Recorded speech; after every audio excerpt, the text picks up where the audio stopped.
السلام عليكم ورحمة الله وبركاته. ازيكم حبايب قلبي؟ عاملين ايه؟ يا رب تكونوا بخير. النهاردة ان شاء الله هنقول وصفة سهلة وجميلة بإذن الله، وان شاء الله يعني هتعجبكم بإذن الله، وطبعا مفيش غنى عنها سواء للأطفال والكبار. هنعمل النهاردة يا جماعة الزبادي بتاعتنا بطريقة سهلة وبطريقة جميلة، وان شاء الله تجربوها وهتعجبكم باذن الله. احنا طبعا عشان الزبادي ما تفصلش وبتبقى فيها ميه، فيها شرش كده من فوق، واللي بتقول الزبادي مش بتجمد معايا، احنا هنقول بصي المقادير بالظبط وانت تعملي زي كده ان شاء الله وهتعجبك باذن الله، وهتعمليها وهتبقى زي الفل باذن الله. هنقول بسم الله الرحمن الرحيم. انا كان عندي ده كيلو لبن، من ساعتين او ساعتين ونص كده قسمته وعملت نص كيلو زبادي، والنص التاني زي ما انتم شايفين اهو. اللبن ده مغلي كويس جدا جدا جدا ومتبرد. تمام. هي عامه الست اللي بتجيب لي اللبن النهارده جايبه لي لبن فيه بقري، يعني متضاف عليه لبن بقري، فاحنا برضو مش هنتوقف. احنا طبعا عشان الولاد بيحبوا الزبادي عندي، ف يعني قلت اعمل لكم نص كيلو قدامكم. نص الكيلو ده اللبن الحليب مغلي كويس جدا ومتبرد. انا سايباه بقى دلوقتي، دفيته يعني زي دمعه العين كده، دافي دافي خفيف خالص. وهنا معانا المقادير بتاعتنا، يا دوبك معلقه زبادي واحده، لا تقولي لي علبه ولا تقولي لي مش عارف ايه، لا هي معلقه واحده للنص كيلو، يعني الكيلو بياخد معلقتين ومعلقتين الا كمان. لو الزبادي بتاعتك مضمونه 100% واللبن كويس جدا، هي معلقه واحده للنص كيلو، معلقه زبادي واحده زي ما انتم شايفين كده، معلقه صغيره واحده بس. تمام. احنا هنعمل ايه؟ اللبن ده دفيناه بعد ما غليناه كويس جدا، سيبناه لغايه ما يدفى. تمام. دافي كده، دافي بسيط. وعندنا هنا معلقه الزبادي دي هنربها هنا في الكوبايه كده. بسم الله الرحمن الرحيم. تمام. وهنضيف عليها اللبن، ونحط كده معلقه الزبادي بتاعتنا عشان نضمن بس ان احنا ربيناها كويس. تمام. يعني الوصفه سهله سهله جدا، بس نتلاشى المشاكل بتاعه الزبادي.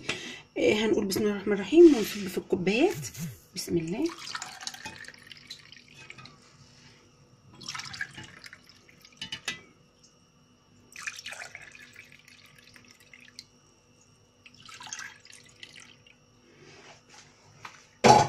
هنا احنا حطينا اللبن بتاعنا، خدي بالك من النقطه دي كويس، حطينا اللبن بتاعنا وفي معلقه الزبادي الواحده الصغيره.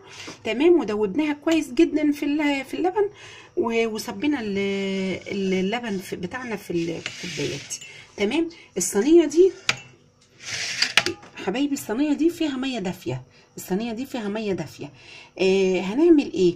احنا طبعا ولعنا الفرن بتاعنا، فرن البوتاجاز بتاعنا، وطفيناه، يعني ولعناه بتاع 10 دقايق كده بالظبط وطفيناه دفي. تمام. هنحط صينيه الميه الدافيه دي، هي دافيه مش سخنه، دافيه، وهنحط الكوبايات بتاعتنا بالشكل ده. تمام. الكوبايات كده في الصينيه، الكوبايات في الميه الدافيه دي، الميه دي دافيه. تمام.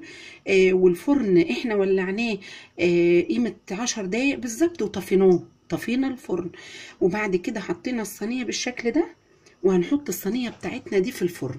هتقعد قد ايه يا جماعه؟ هتقعد ساعتين او ساعتين ونص بالكتير، يعني انا عملتها ما كملتش والله ساعتين ونص. تمام. فاحنا هنحط الصينيه دي بتاعتنا جوه الفرن، ونسيبها تنسيها شويه. هتمسكي الزبادي كده هتلاقيه بسم الله ما شاء الله جامد، خلاص يبقى كده اتعمل زبادي. انا عامله قبل الحلقه اللي هو نص كيلو اللبن التاني، عملته قبل الحلقه وهوريه لكم شكله بعد ما جمد اهو يا حبايبي. الزبادي اللي انا عملتها والله قبل الحلقه، يعني من ساعتين ونص واقل كمان. شايفه الشكل؟ هي طبعا انا قلت لك اللبن ده متضاف عليه بقري، يعني هي الست جابته لي قالت لي معلش هو ضايف عليه بقري.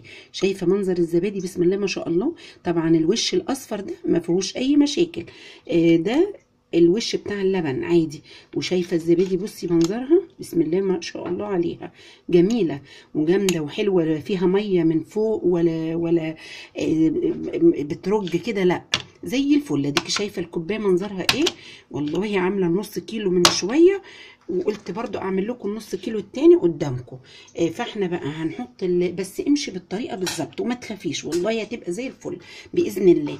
فانتي حضرتك تحطي احنا كده الزبادي دي جمدت تمام، وحطيتها ما كملتش 10 دقائق دلوقتي في التلاجة بس. وشايفه الزبادي منظرها ايه يعني، بصي هترميها من فوق مش هتنزل. بس كده ايه الزبادي بتاعتنا. فاحنا هنحط الصينيه بتاعتنا دي في الفرن باذن الله، وهو مطفي الفرن دافي، والصينيه دي الميه بتاعتنا دافيه. لو عدت الساعتين ولقيتي الزبادي بترج معاكي كده يعني لسه ما جمدتش، تطلعي الصينيه بتاعتك كده حضرتك وتدفيها تاني زي ما هي كده، تمسكيها كده وتدفيها على عين البوتاجاز تبقى دافيه برضو، تدخليها تاني الفرن. ده لو الساعتين، لو بعد الساعتين ما جمدتش تمام. احنا طبعا الجو ساقع دلوقتي، فانا بقول لك ايه لو ما جمدتش. انما لو اللبن بتاعك مضمون والزبادي اللي هي الخميره معلقه الزبادي بتاعتك دي مضمونه، يبقى خلاص الساعتين بالظبط. انا يمكن قعد ساعتين وربع، ساعتين وتلت بالكتير خالص، وعملت الزبادي دي اللي انا وريتها لحضراتكم. شايفه جميله جدا وبسم الله ما شاء الله في منتهى الجمال. وكمان يعني مش لبن جاموسي بس، ده لبن متضاف عليه بقري يعني برضو مخلط يعني، بس الست اللي انا بجيب منها مضمونه. فطبعا اللبن بسم الله ما شاء الله ما كملش 3 ساعات، يعتبر ساعتين وتلت بالكتير خالص، وجمت كده بالشكل ده. شايفه اهو يعني ما فيهوش اي حاجه، بسم الله ما شاء الله. هتعجبكم جدا الوصفه، هي مش وصفه ولا حاجه، هي سهله جدا واظن كلكم عارفينها. بس ايه احيانا بيبقى نوع اللبن مش مظبوط، ويا ريت بلاش العلب. اللبن العلب يا جماعه ما ينفعش في الزبادي بتاعتنا خالص. ده لبن حليب ويكون مضمون من الناس اللي بتيجي وتديك اللبن وتعملي بيه احلى زبادي.